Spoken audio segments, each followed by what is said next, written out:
Hey guys, welcome back to Endeavor. Tonight we were talking about toe pick.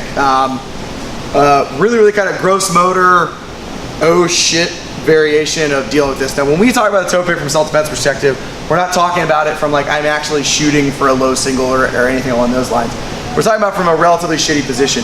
When we end up on the floor, whether we've been hit, thrown down, tripped, whatever it is, generally speaking in most self-defense programs, they're gonna teach you some form of, if the guy's still standing, I wanna put feet in between me and the bad guy, right?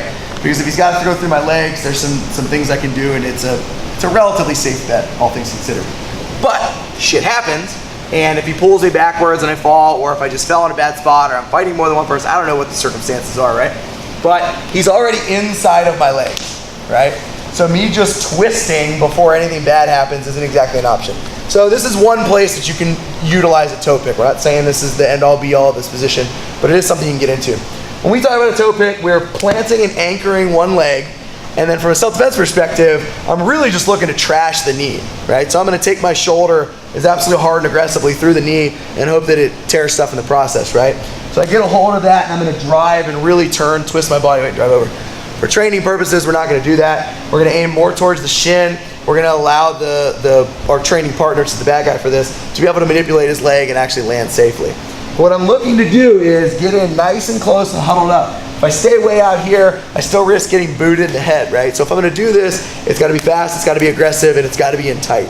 So once I get a hold of the leg, I'm looking to get my knees underneath me in some form or fashion. I'm pulling my body to that leg. I'm getting my hips underneath me and I'm driving, putting him down onto the floor.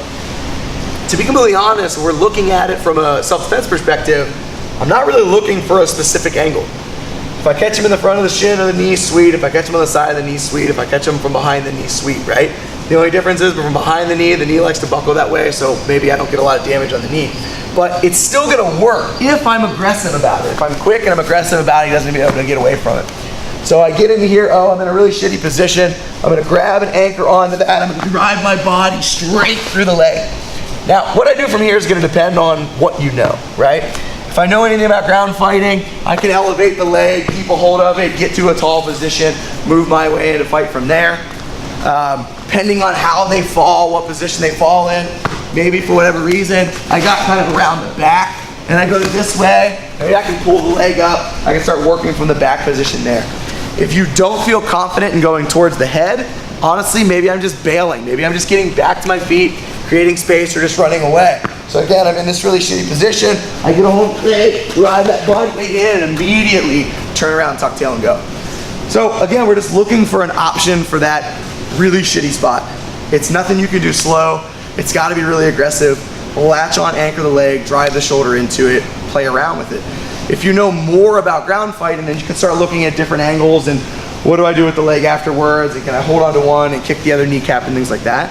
But from a gross motor, just big aggressive standpoint, anchor down towards the ankle and the heel, drive the shoulder through the kneecap, tear some shit up, be aggressive about it, and use that in there.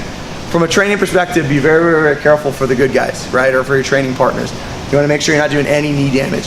If he hops on his back and now he's doing this technique, when he gets a hold of the leg, I really right out of the gate want to start going, okay, I know I'm going to hit the floor, so I want to be able to follow the direction he's going. I want to be able to let my leg go the direction he's going. I want to know how to do a fall break from that position. So side fall breaks, back fall breaks, those things are going to be really important. Make sure you really understand them before you start diving into stuff along those lines. Cool? But try that one out, have some fun with it. We'll see you guys next time.